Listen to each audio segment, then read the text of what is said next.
শাপলা একবার এইভাবে বানিয়ে নিন, গরম ভাতের সঙ্গে দারুণ লাগে। যারা পছন্দ করে না তারাও খাবে। চলে যাচ্ছি কথা না বাড়িয়ে মূল রেসিপিতে। এখানে আমি শাপলাগুলো হালকা ভাপ দিয়ে নিয়েছিলাম। তো পরবর্তীতে আমি নিয়েছি শিলপাটার মধ্যে, দেখতেই পাচ্ছেন, কাঁচামরিচ। তারপরে দিয়ে দিচ্ছি এখানে কিছুটা পেঁয়াজ কুচি। তারপরে এখানে দিয়ে দিচ্ছি কিছুটা লবণ। আপনারা চাইলে এখানে কাঁচা ধনেপাতাও অ্যাড করতে পারেন, স্বাদটা অসাধারণ হবে, আমি বলে দিলাম। তো আমার বাসা যেহেতু ছিল না, আমি এটা স্কিপ করে গিয়েছি। তো আমি এখন এগুলোকে সুন্দর মতো একদম মিহি করে আমি শিলপাটায় বেটে নিচ্ছি, ঠিক আছে। তো আমি এই যে দেখতেই পাচ্ছেন আমার কিন্তু বাটা হয়ে গেছে। এখন আমি এটা একটা বাটিতে আমি তুলে নিচ্ছি। আমি পরবর্তীতে চলে যাচ্ছি পরবর্তী স্টেপে। আমি এখানে একটা কড়াই নিয়েছি, কড়াইতে আগে থেকে আমি তেল দিয়ে দিয়েছিলাম। তেলটা গরম যখন হবে তখন দিয়ে দিচ্ছি আপনার 4 চামচের 1 চামচ আপনার আস্ত জিরা। জিরাটা যখন একটা ভালো একটা ঘ্রাণ, মানে এত সুন্দর একটা ঘ্রাণ আসবে আসলে বলে বোঝাতে পারবো না, তখনই ছেড়ে দিতে হবে আপনার রসুন কুচি। রসুন কুচিটা একটু টেলে নিচ্ছি। তারপরে আমি এখানে দিয়ে দিব আপনার কিছুটা আবারও পেঁয়াজ কুচি দিয়ে দিব। তো এখানে অল্প দিলেই হবে, সমস্যা নাই।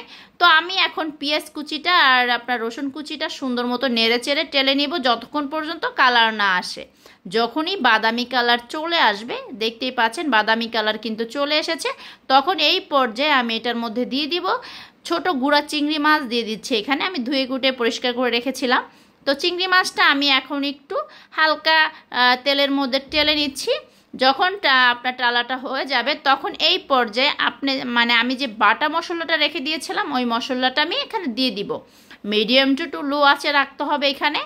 তারপরে আমি এখানে দিয়ে দিব প্রয়োজনীয় যত মশলা আছে দিয়ে দিচ্ছি। আপনার এখানে ধনের গুঁড়া, তারপর দিয়ে দিচ্ছি লবণ, পরিমাণ মতো। লবণটা সাবধানে দিতে হবে যেহেতু আপনি মরিচের মধ্যে কিন্তু বাটার মধ্যে দিয়েছিলেন। তো তারপরে আমি এখানে দিয়ে দিচ্ছি কিছুটা হলুদের গুঁড়া। হলুদের গুঁড়া দেওয়ার পরে আমি এখানে সুন্দর মতো সব মশলাগুলো আমি ভালো করে একটু নেড়ে চেড়ে তেলের মধ্যে ভেজে নেব। তেলটা যখন আপনার উপরে ভাসবে তখনই বুঝতে হবে যে আপনার মশলাটা কষানো হয়ে গেছে। আর এই পর্যায়ে কিন্তু খুব সুন্দর একটা ঘ্রাণ আসবে। তো ওই পর্যায়ে আমি হাফ সেদ্ধ মানে হালকা ভাপ দেওয়া যে আমার শাপলাটা আমি ওটা দিয়ে দিচ্ছি মশলার ভিতরে।